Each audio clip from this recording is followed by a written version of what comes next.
Okay, so how much of a revision did you have to make on your GDP forecast for the year, given that you expected faster but it turned out slower? Yeah, it was really quite a surprise. If we will take a look at the forecast submitted, 2.3%, as it turns out, is really closer to the more pessimistic side of the forecasts. It's a significant downside surprise, actually, especially since consensus was expecting something materially stronger. So the median was 2.8%. True, So but because price of when you that, got inflation, yeah, you got the July yeah. inflation forecast spot on. So have you revised your forecast or kept it where it is? Well, pretty much still where it is. Perhaps there's going to be a slight uptick. We're seeing 6.3% for the next month, for this month, mainly because of um, oil shocks. There's a lot of uncertainty there, okay, and also El Nino, okay. But the average for the entire year, we're seeing inflation averaging at around 5.4% for this year. Still well above the 4% ceiling of the Bangko Yes. Sentral. So where does that take your GDP forecast then, given that inflation is going to pick up, as you just said?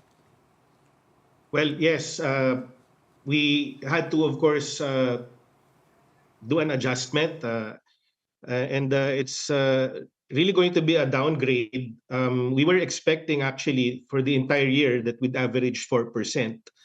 Okay, but for this year, in light of recent GDP performance, it's going to be around 3.1%, which means to say that we're going to have a larger negative output gap. So it's going to be about from 1.9% previously, our output gap now is going to be minus 2.6%. So it's quite a big impact on GDP forecasting. And also on your projections for stagflation, I mean, as it is, the Philippines now has the slowest growth and the fastest inflation among major ASEAN economies. DepDevSec RC Balisacan, when asked last Friday if we were any closer to stagflation, answered in the negative. But let's just listen to his exact words for a moment. Yes.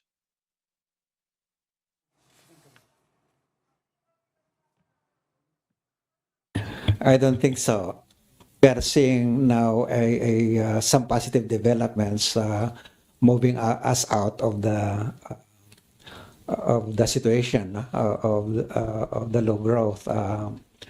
As I think a key factor here is our ability to move public investments, because we see and we notice that private investment is also very sensitive to public investments. So as we are able to get public investments, you would expect the private sector response also to improve and further boost the confidence that the private sector has on the economy.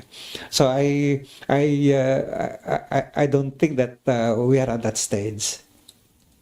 Are we at that stage now that we're seeing even slower growth and faster inflation, given that we may also have a wage price spiral and also the impact of the excise taxes plan for vices? Yes, could you repeat, Kathy? I think I lost you somewhere in the beginning of your question. Do you think we're closer to a stagflationary environment, given that we do still have a potential wage price spiral from the 85 peso wage hike, Yeah. if that indeed proceeds, and also if indeed excise taxes were going to be implemented in our vices? Well, I think on growth grounds alone, okay, I don't think there is. I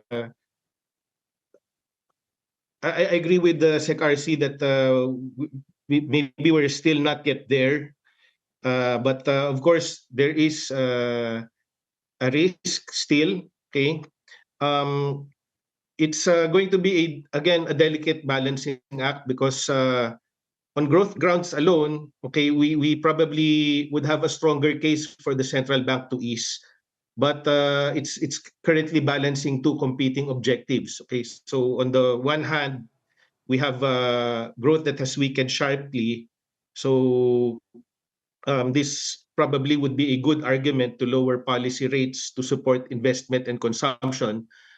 While on the other hand, the BSP raised the policy rate by just 25 basis points in June to 4.75%. So we still have risk, higher oil prices, peso depreciation, second round inflation effects, which brought the inflation outlook upward. But given this combination or recent combination of headline inflation, easing core inflation, and subdued economic activity, perhaps it would be more prudent for us to have a hold stance uh, in order to have a more balanced policy choice rather than have another rate hike because it's going to be something that the central bank will probably need to consider this trade-off between inflation and growth. So Quickly, we're Doc, sir, still not it's still a there. hold Yeah. even though the excise taxes and vices go through, and if and when the 85 peso wage hike pushes on? Yes, because of that combination of easing core inflation, easing headline inflation, and subdued economic activity. So other economists have also been saying this. Okay, but my colleague, fellow economists, there's one who mentioned that probably there might be a need to hike yet again because of um, risks involving the oil crisis and El Nino, okay, and also this wage hike, okay.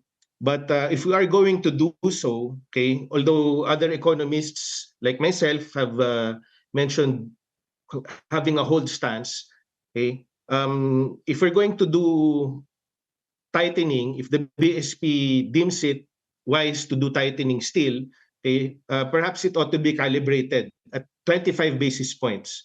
We'll A put you 50 on the basis point, yeah, I'm sorry. yes, we'll put you on the hold stance then. But thank you so much. It was Yeah. quite counterintuitive you said that, but appreciate the insight. Dr. Percival Peña Reyes of the Ateneo de Manila University.